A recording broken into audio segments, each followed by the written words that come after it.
Today we are going to learn 3.3 of writing skill, note making. Writing skill के हमने कुछ इसके पहले राइटिंग स्किल के कुछ पार्ट हम देख चुके थे. नोट मेकिंग के पहले का जो पार्ट आता है 3.2 वो रहता है माइंड मैप.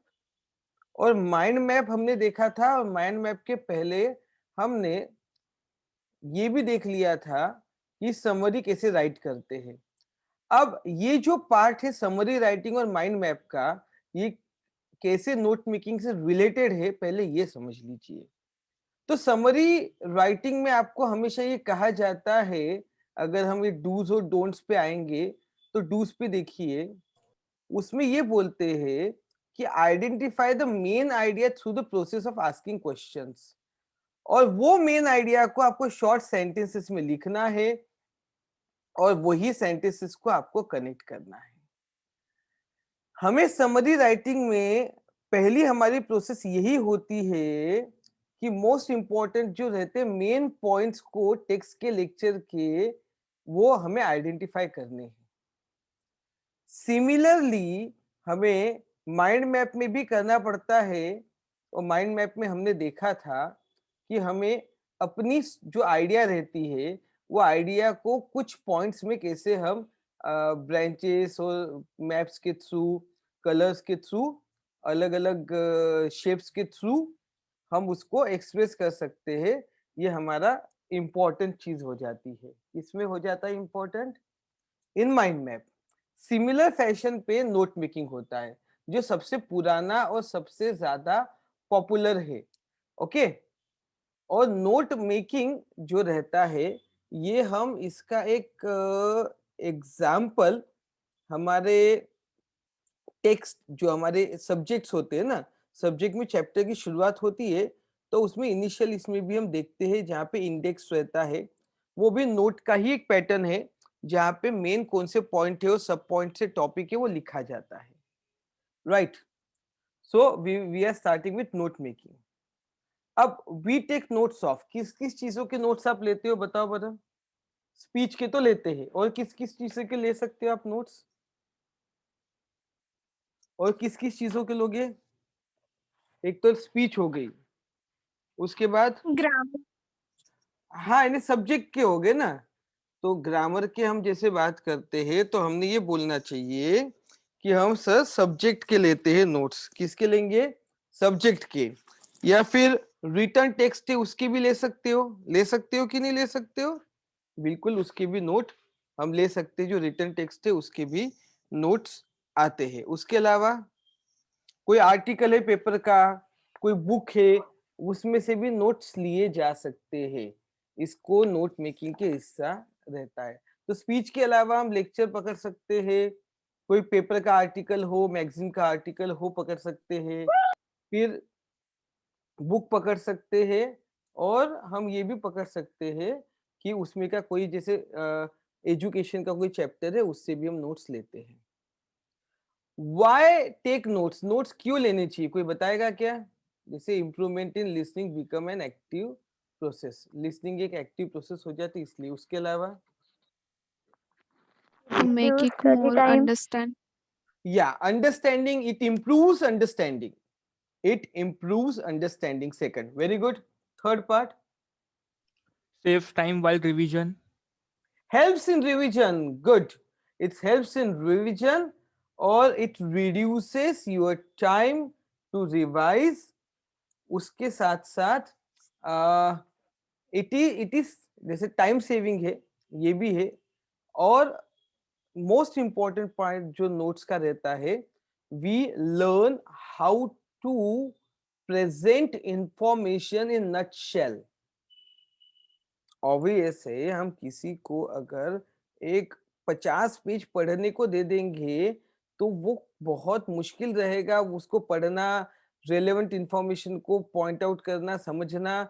और आप खुद भी समझ सकते हो, अगर आप किसी बड़े व्यक्ति, इन्फ्लुएंशियल व्यक्ति के पास जा रहे हो फॉर सर्टेन हेल्प और फॉर फाइनेंसिंग और फॉर बिजनेस, और आप उसको पूरी रिपोर्ट दे दोगे, इट वोंट हेल्प. आपको उसको पॉइंट बेस्ड नोट वाइज ही देना पड़ेगा. Got it? कॉन्सेप्ट को इजीली समझने के लिए और पूरे टॉपिक का लिंक लगाने के लिए भी नोट्स काम में आते हैं। आपका पूरा अगर मान लो एक जो टॉपिक है वो 50 से 100 पेज के बीच में स्प्रेड है, तो उसमें आपको जब शुरू करोगे और बीच में जाओगे, आखिरी में जाओगे, आप भूल जाते हो, तो मदद होती है। सो क्या यहाँ पे दिया है, better notes will help you remember concept, meaningful learning skill, gain better understanding of the topic, discussing different groups, different style and method we used in our note making. तो वो ये कहते हैं discuss in group different styles and method we used in your note making, for example underlying important facts. किस किस तरीके से आपने नोट मेकिंग या नोट टेकिंग करनी चाहिए, ये आपको समझना है। पहली चीज वो बोलता है कि इंपॉर्टेंट फैक्ट को अंडरलाइन करना, ये एक चीज होती है, ठीक है। और क्या क्या चीज से कर सकते हैं आप, ये हम अभी आगे चलेंगे तो मैं आपको थोड़ा बताऊंगा कि how can we make it more effective. तो कौन सी मेथड होती है, इसमें से कुछ हमने समराइजिंग में समझ लिया है, कुछ हम नोट मेकिंग में और एक्सटेंशन के साथ समझेंगे। तो नोट मेकिंग क्या है, ये थोड़ा सा समझ लीजिए। नोट टेकिंग और नोट मेकिंग, इसमें डिफरेंस क्या है वो भी देखेंगे। तो both the skills are totally different, दोनों थोड़ी सी अलग अलग स्किल है। हमें नोट मेकिंग सीखना है, पर नोट मेकिंग और नोट टेकिंग में एक थोड़ा कंफ्यूजन बच्चों को हो जाता है। नोट टेकिंग ये पैसिव प्रोसेस है जो लेक्चर्स के साथ होती है। मैं लेक्चर दे रहा हूं, आप उसको सुन रहे हो और आप बिना किसी एक्टिवली इन्वॉल्वमेंट के जो मैं बोल रहा हूं उसमें से इंपॉर्टेंट पॉइंट को नोट डाउन कर रहे हो। While note taking at a glance gives a complete view of the paragraph or any content which consists the main point and supporting detail of what is heard. पर note taking जो रहता है ये कैसा हो गया है कि नोट टेकिंग में आपको एक ही ग्लांस में क्या क्या लेक्चर में बोला है ये सब समझ में आएगा, मेन पॉइंट और सपोर्टिंग डिटेल सब समझ में आएगा। Note taking while reading for different book and present for different purposes। अब किताबें पढ़ते वक्त भी अलग अलग नोट टेक किए जाते हैं। एक जर्नलिस्ट है, उसको किसी का अगर इंटरव्यू लेना है, जिसने बुक लिखी है तो उसको नोट लेने पड़ेंगे ताकि उसके क्वेश्चंस बन सके। किसी को बिजनेस की बुक है, इम्प्लीमेंट करना है, तो वो अपने काम की चीजें निकालेगा जो उसको लर्निंग मिलती है। आप एमसीक्यू के लिए नोट टेक कर सकते हो। जो कॉन्सेप्ट में इलेबोरेशन चाहिए या जिसमें डिटेल आपको उस बुक में नहीं मिलते और डिटेल में समझना है, टीचर से पूछना है, उसके लिए कर सकते हो। तो नोट टेकिंग इसके अलग अलग रीजन है। फिर बात आती है नोट मेकिंग की, ये एक्टिव प्रोसेस है। नोट मेकिंग क्या है, एक्टिव प्रोसेस है और फोकस करती है writing skill, where it concentrate where a concrete connection between all relevant concepts and words is drawn to infuse or connect। क्या मतलब है इसका, इसका मतलब है नोट मेकिंग की जो कॉन्सेप्ट होती है ये एक्टिव रहती है। इसमें आपको ध्यान रखना पड़ता है कि जो अलग अलग रेलेवेंट कॉन्सेप्ट है इनके बीच का कनेक्शन क्या है। And words is drawn to infuse और connect all thoughts together by a method. जो भी थॉट्स को वहां राइटअप में, उस एक्सट्रैक्ट में, उस जो भी आपको दिया है उसमें कॉन्सेप्ट्स में बताया जाता है, उनको कैसे आप कनेक्ट कर सकते हो। अब ये पॉइंट वाइज भी हो सकता है, टेबल में भी हो सकता है और ट्री डायग्राम, तीन प्रकार के नोट मेकिंग आपको है। एक तो पॉइंट, एक है ट्री डायग्राम, एक है टेबल, और भी कुछ तरीके हो सकते हैं। इवन आपका माइंड मैप नोट का ही तरीका है, बट वो आपको डिफरेंटली सिखाया गया है। क्या सिमिलरिटीज है नोट मेकिंग और नोट टेकिंग की? दोनों ऐसे मटेरियल है जो इजी रेफरेंस और प्रिपरेशन और स्टडी की प्रिपरेशन, एग्जाम प्रिपरेशन में काम आते हैं, नोट मेकिंग भी नोट टेकिंग भी। Okay, both aid the student in remembering facts easier as it utilises more reading and listening senses.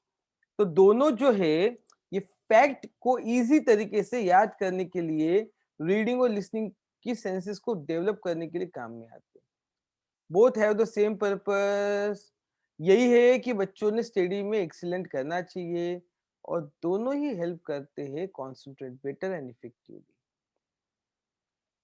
Note taking and note making. What is note taking? तो थोड़ा देखते हैं, हमें मेकिंग भी समझना है। अगर एक आप लेक्चर सुन रहे हो जिसे मैं आपको कुछ सुना रहा हूं, तो उसमें आप पॉइंट्स को जॉट डाउन करते हो और interpret involves no slight interpretation. इसमें कोई इंटरप्रिटेशन की ज्यादा जरूरत नहीं है। नो और स्लाइट ऐसा पकड़ते हैं कि हो तो भी बहुत कम। Very little changes are required. कोई ज्यादा चेंजेस की जरूरत नहीं, जो बोला वो एज इट इज आएगा।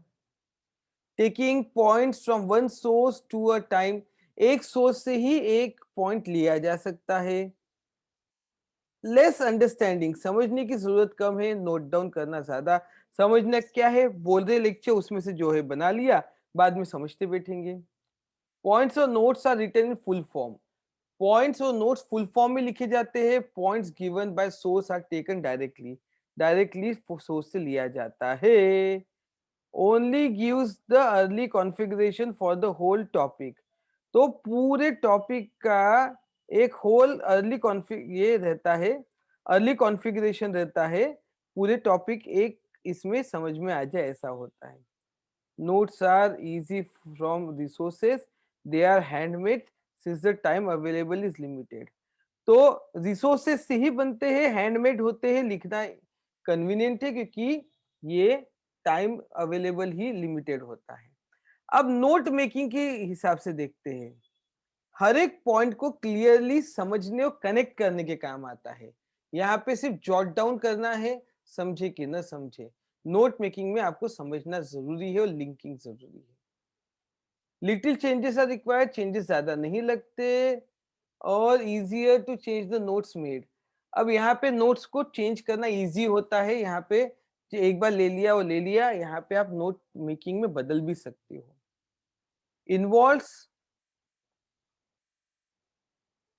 Involves the taking of point from different sources. अलग अलग सोर्सेस से भी पॉइंट्स लिए जा सकते हैं। यहाँ पे सोर्स एक ही है। अंडरस्टैंडिंग की जरूरत नहीं, यहाँ पे बिना अंडरस्टैंडिंग के आप नोट मेक नहीं कर सकते। नोट टेक करते वक्त जो बोला लिख लो, जैसा है जैसे मैंने बोला था, या विदाउट अंडरस्टैंडिंग आप कुछ नहीं कर सकते।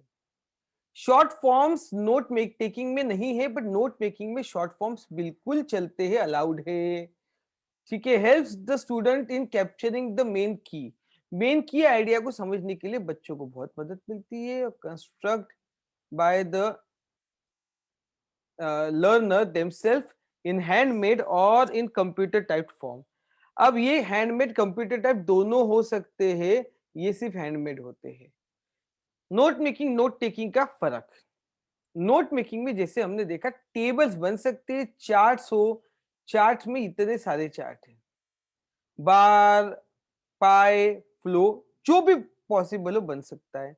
लाइन ग्राफ भी हो सकते, tree diagram, pictograms, maps and plans, इतने अलग अलग स्टाइल में नोट बनाए जा सकते हैं। एग्जाम्पल से समझना ज्यादा इजी हो जाता है।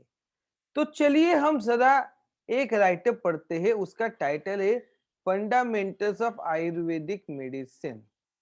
और करते करते हम कुछ चीजों को समझना शुरू करते हैं, अंडरलाइन भी करते हैं। To understand Ayurvedic treatment, it is essential to have an idea of how the Ayurvedic system regards the human body.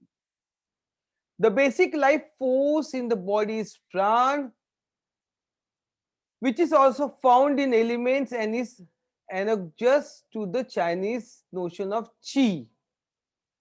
की बोलते, chi भी नहीं की बोलते वो।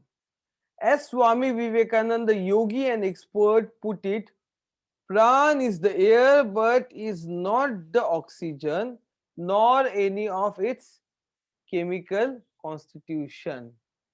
अब यहाँ पे अगर आप देखेंगे तो शुरुआत हुई आयुर्वेद ट्रीटमेंट, यह एक कॉन्सेप्ट है। आयुर्वेदिक ट्रीटमेंट में प्राण का महत्व, इसमें स्वामी वासुदेवानंद जो थे, वो उनका जो बोलना था, वो एज एन एग्जाम्पल है, ये आपके नोट में आ नहीं सकता क्योंकि इसका कोई लेना देना नहीं आता है। It is in food, water, and in sunlight, yet it is not vitamin, heat, or light ray. Food, water, air, etc. are only the medium through which the plant flows. हमारे खाने पीने सनलाइट सब में प्राण होता है, पर ये कोई विटामिन या कोई दिखने वाली ऐसी कोई चीज नहीं है, ये तो मीडियम है जिसके थ्रू वो फ्लो होता है।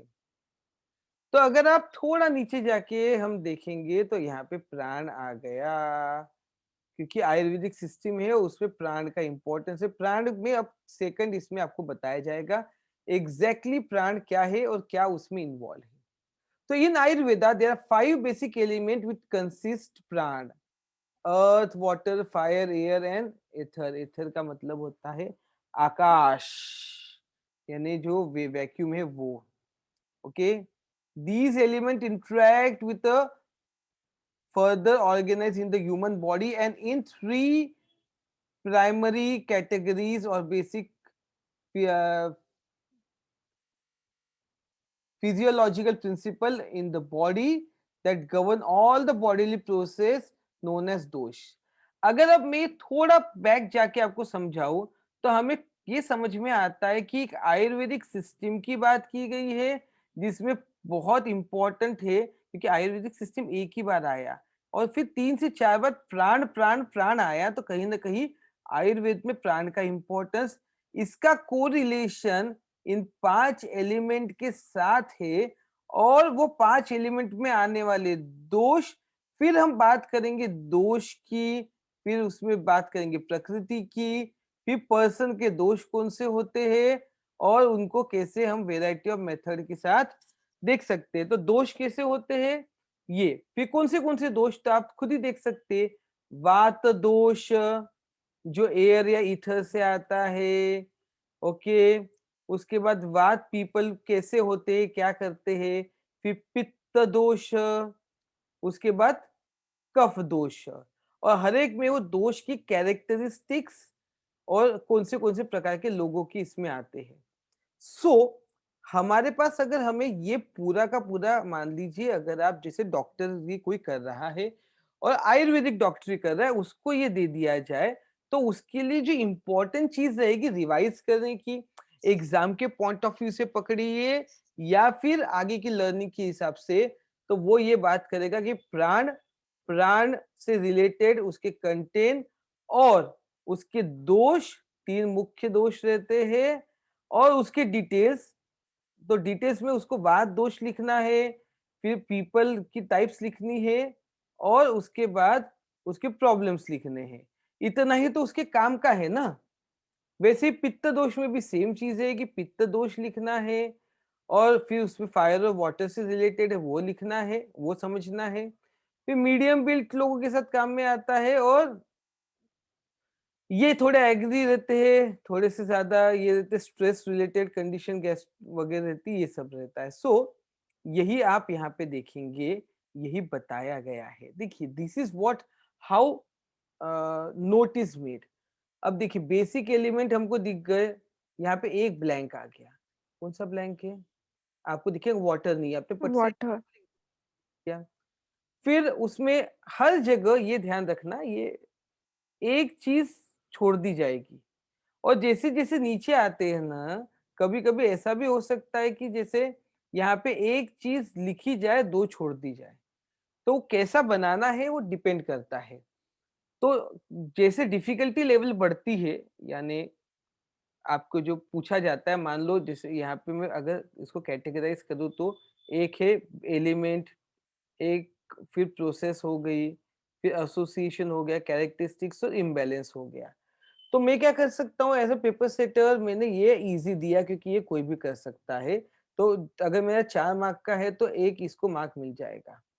फिर मैंने ये एसोसिएशन वाले में भी थोड़ा इजी दिया, तो आधा आधा कर लूँ, अगर ज्यादा है तो आधा आधा करके 1 मार्क दे दूंगा।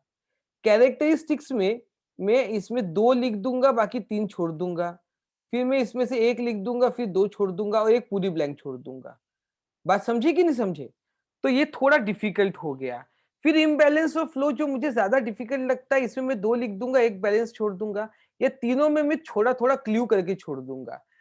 पेपर को बनाने का तरीका पेपर सेटर का अलग अलग हो सकता है, एग्जाम्पल से देख के कंक्लूजन पे न पहुंचे, बट यहां से आपको कोरिलेशन लगता है ना देख के कि बेसिक एलिमेंट कौन से है, प्रोसेस में 3 प्रकार आ गए और 3 प्रकार किससे एसोसिएटेड है वो आ गया, इंपॉर्टेंट चीज थी।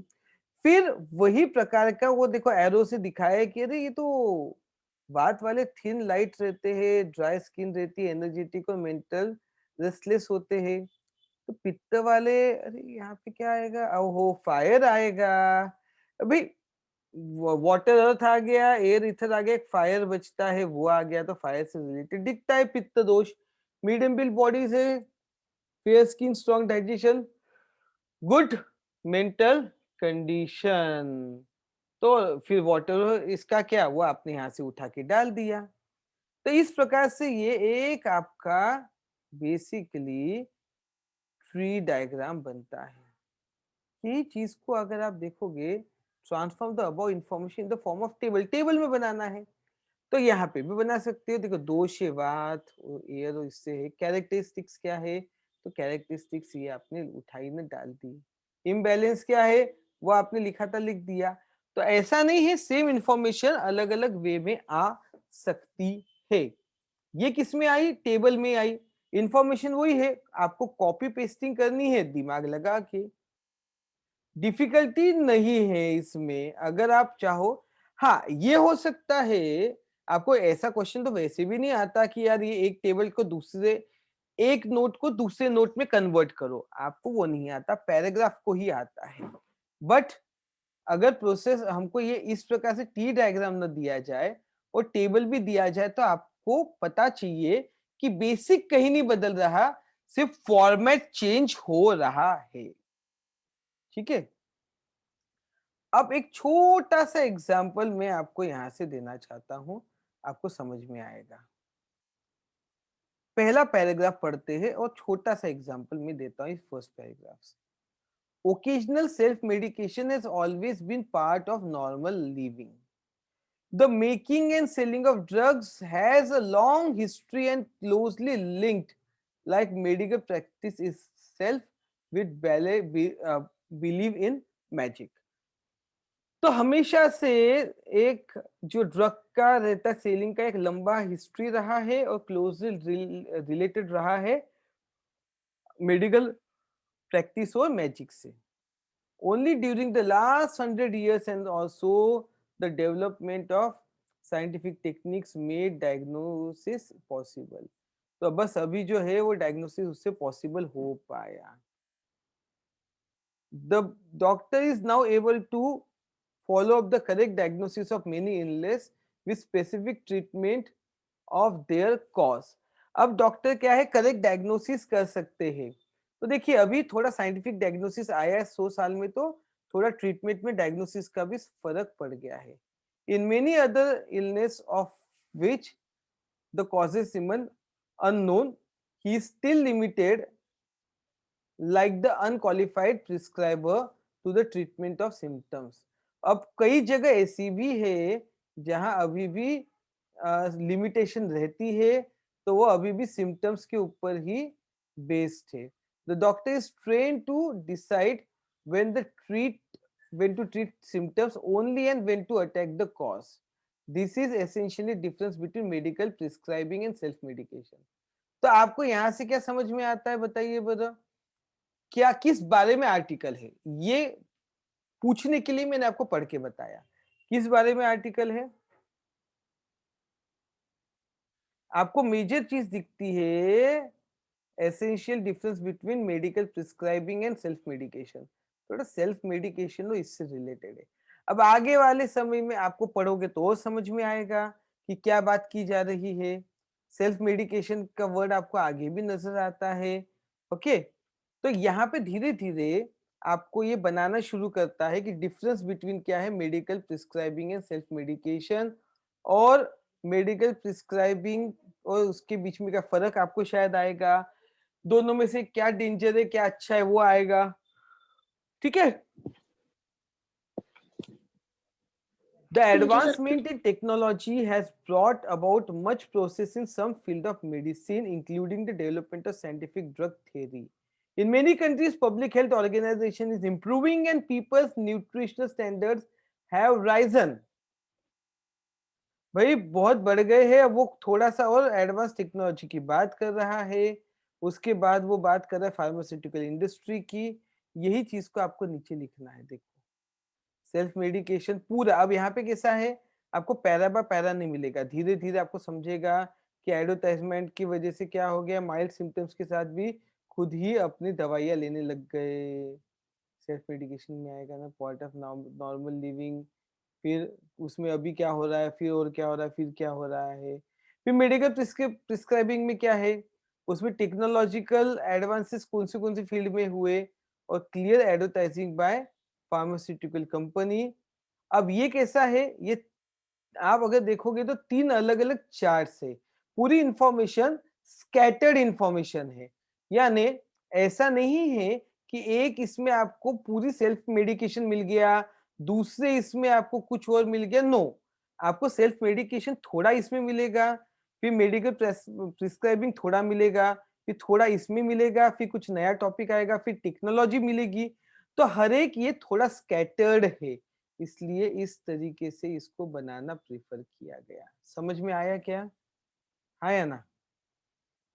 समझा क्या? हाँ सर। हाँ, तो ये आपका नोट मेकिंग की प्रैक्टिस है, इसको आप कंप्लीट कीजिए पढ़ के। क्या करके कंप्लीट करेंगे? पढ़ के कंप्लीट कीजिए और डिफिकल्टी जाने पे पूछिए। Best way to practise note making, ये क्या होता है पता है क्या? आप ऐसा ही कोई थ्योरी का पार्ट अपने सिलेबस से लीजिए। Take it from your syllabus, अपने सिलेबस से लेने के बाद फिर आप क्या करें, उसको आप नोट में कन्वर्ट करके देखिए, तो आपकी रिवीजन, प्रैक्टिस और उसमें रेलेवेंस तीनों आना शुरू हो जाएगा। सबसे बेस्ट और इफेक्टिव वे ऐसा ही होता है, यही करना चाहिए। Got the point? यस और no? Yes sir. I hope yes. Yes sir.